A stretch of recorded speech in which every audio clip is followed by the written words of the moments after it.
Dear students, हम important points के अनुसार अपना रिवीजन कर रहे हैं। तो आपको कैसे क्वेश्चन रिपीट होते हैं और कैसे कॉन्सेप्ट के क्वेश्चन ज़्यादा यूज होते हैं वो आपको शॉर्ट वीडियो के माध्यम से हर सब्जेक्ट में हम बता रहे हैं। कह रहा है इलेक्ट्रोमेरिक इफेक्ट। बताओ इलेक्ट्रोमेरिक इफेक्ट कहाँ प्रेजेंट होता है? जहाँ पाई बॉन्ड प्रेजेंट होता है। Pi electron more electron negativity की तरफ जाते हैं ना, तो इलेक्ट्रोमेरिक इफेक्ट इंक्लूड होता है। देखो ये एल्किन हो सकता है पाई बॉन्ड सेम एटम्स के बीच हो, और हो सकता है पाई बॉन्ड डिफरेंट एटम्स के बीच हो। ये लो, तो अभिकर्मक की उपस्थिति में पाई इलेक्ट्रॉन का स्थानांतरण होना, उसको कहते हैं इलेक्ट्रोमेरिक। तो यहाँ तो पाई है, यहाँ भी पाई है, यहाँ भी पाई है। कोई ऐसा ऑप्शन दे देगा आपको जिसमें पाई नहीं रहेगा। ये लो, मान लो कोई ऐसा ऑप्शन दे दे, अब यहाँ पाई नहीं है तो यहाँ नहीं होगा फिर। तो ऐसे इलेक्ट्रोमेरिक इफेक्ट आजकल ऐसे ट्रेंड के क्वेश्चन ज़्यादा है। कह रहा है मोस्ट एसिडिक आपको बताना है।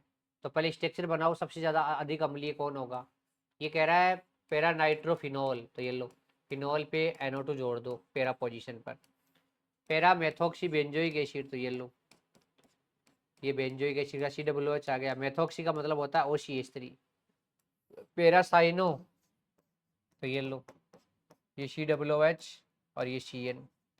अगला टोलुइक एसिड, ये लो। अब ध्यान देना, कार्बोक्सिलिक एसिड तो मोर एसिडिक होता है फिनोल से, तो ये तो ऑप्शन ही गया। बाकी हर जगह कार्बोक्सिलिक एसिड। अब यहाँ देखो ग्रुप चेक करो, ऑक्सीजन पे लोन पेयर कौन सा ग्रुप? +M। CN का कौन सा होता है? -M। टोल्यूइन का कौन सा होता है? +I या +H। चलो, जो इलेक्ट्रॉन विड्रॉइंग ग्रुप होता है, खींचने वाला होता है, वो अम्लता को ज्यादा करता है, तो ऐसा ऑप्शन है CN वाला, थर्ड ऑप्शन। अगला correct, total energy of an electron N shell of barium +3। तो यहाँ भी डी ब्रोगली एप्लीकेबल होगा, क्योंकि यहाँ भी इलेक्ट्रॉन एक है। बेरिलियम में 4 थे, 3 निकल गए, 1 है। एनवी ऑर्बिटल में इलेक्ट्रॉन की ऊर्जा क्या होती है? -13.6 Z²/n²। ध्यान दो भाई, -13.6 जेड बेरिलियम के लिए 4, तो 4 का स्क्वायर। अब शेल कितना दिया है? ये शेल बोल रहा है एन शेल, तो देखो KLMN, कौन सा शेल हो गया? 4th, तो वही 4 का स्क्वायर। ये स्क्वायर कैंसिल हो गया, माइनस का 13.6 इलेक्ट्रॉन वोल्ट आ गया। अगला, Ca3PO4 के कितने मोल में 0.8 मोल ऑक्सीजन परमाणु उपस्थित है? तो हमें पता है यहाँ 4 दूनी 8, तो 8 मोल है ना। इसमें कितनी ऑक्सीजन है भैया? ध्यान दो, टोटल आपको पता है कि 8 मोल में कितनी ऑक्सीजन एटम है? ये लो 0.8 की बात कर रहा है।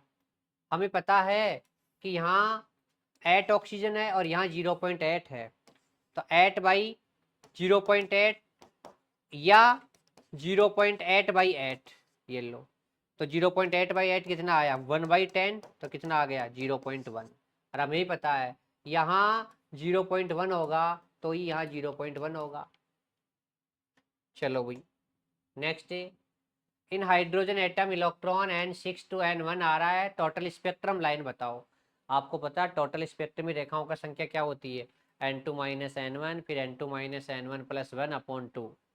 तो बताओ भाई N2 की वैल्यू कितनी है? ये लो, 6 से कहाँ आ रहा है? फर्स्ट में आ रहा है। ये लो करो, देखिए 6 - 1 6 - 1 + 1/2, तो बताओ कितना आया? 5। 6 में से एक गया तो 5 + 1 कितना आ गया? 6/2। 30/2 कितना आ गया? 15।